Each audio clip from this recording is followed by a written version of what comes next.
পাঁচজন ফেরেশতাকেও নির্বাচন কমিশনার হিসেবে বসানো হয়, তাহলেও একটি সুষ্ঠু নির্বাচন সম্ভব নয় যদি না সরকার, দল এবং রাজনৈতিক কর্মী যারা আছেন তারা সুষ্ঠু নির্বাচন চান। ইলেকশন কমিশন হিসেবে তারা কাদেরকে দেখতে চান, সেই নামগুলো বিএনপি কাদের নাম দিচ্ছে, আওয়ামী লীগ কাদের নাম দিচ্ছে, জামাত কাদের নাম দিচ্ছে, জাতীয় পার্টি কাদের নাম দিচ্ছে, অন্যান্য যে রাজনৈতিক দলগুলো আছে তারা কাদের নাম দিচ্ছে, একেবারেই পরিষ্কার, ট্রান্সপারেন্ট, স্বচ্ছ হোক। সব আমার হতে হবে, আমার নিজের হতে হবে এবং এমন হতে হবে যাতে আমি যা চাই, যেভাবে চাই, যখন চাই, যে প্রক্রিয়ায় চাই, এক্স্যাক্টলি ওইটাই ইমপ্লিমেন্ট করতে। তারা 2024-এ কি নির্বাচন আমাদেরকে উপহার দিয়েছে আমরা দেখেছি। সার্চ কমিটি নিয়ে অনেকগুলো কথা হতে পারে। আমরা একটা কথা বলেছিলাম যে যদি পাঁচজন ফেরেশতাকেও নির্বাচন কমিশনার হিসেবে বসানো হয়, তাহলেও একটি সুষ্ঠু নির্বাচন সম্ভব নয় যদি না সরকার, দল এবং রাজনৈতিক কর্মী যারা আছেন তারা সুষ্ঠু নির্বাচন চান। যাই হোক, আমাদেরকে আজকে খুবই লিমিটেড আলোচনা করতে হবে। সার্চ কমিটি গঠনের ব্যাপারে আমি এটুকুই বলতে চাই, যেহেতু এই পজিশনগুলোতে, এই সাংবিধানিক পদগুলোতে যখন যেই সরকার ক্ষমতায় আসে, যেই দল ক্ষমতায় আসে, তারা আপ্রাণ চেষ্টা করে তাদের নিজেদের লোকদেরকে পদায়ন করতে।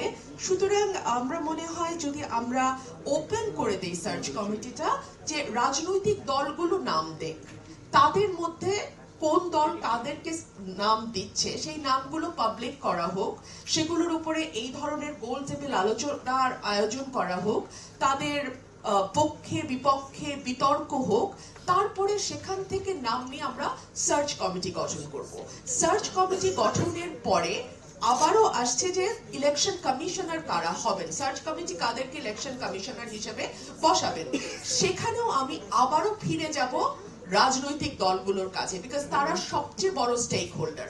তাদের অনেক রকম দোষ আছে, সেটা নিয়ে আলোচনা করব পরে, কিন্তু তারাই সবচেয়ে বড় স্টেক হোল্ডার এবং দেশের মানুষ।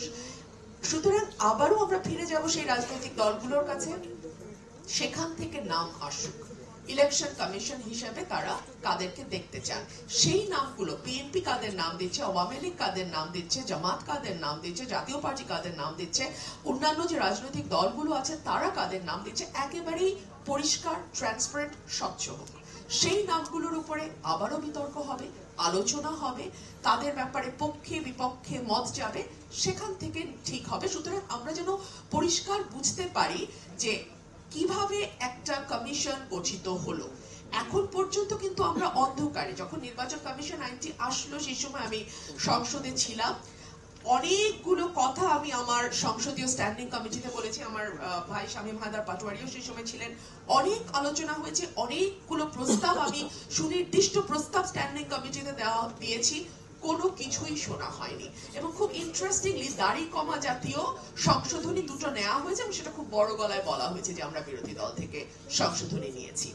আর রাজনৈতিক দলগুলোর ব্যাপারে আসলে একটা কথা না বললেই না, সেটা হচ্ছে যে আমরা একেবারে নিশ্চিহ্ন না হয়ে যাওয়া পর্যন্ত কিছুতেই ক্ষমতার চেয়ারটা ছাড়তে চাই না, এবং এটা ছাড়তে চাই না বলেই চিফ জাস্টিস থেকে শুরু করে একেবারে ইউএনও পর্যন্ত সব আমার হতে হবে, আমার নিজের হতে হবে এবং এমন হতে হবে যাতে আমি যা চাই, যেভাবে চাই, যখন চাই, যে প্রক্রিয়ায় চাই, এক্স্যাক্টলি ওইটাই ইমপ্লিমেন্ট করতে হবে। আমি আজকে খুব মাইনিংলি লক্ষ্য করছিলাম, আমি দেখছিলাম আজকে কিন্তু আওয়ামী লীগের কোনো রিপ্রেজেন্টেটিভ এখানে নাই, কিন্তু গত 1.5 মাস আগেও আওয়ামী লীগ ছাড়া আসলে কিছুই আমরা চোখে দেখি নাই।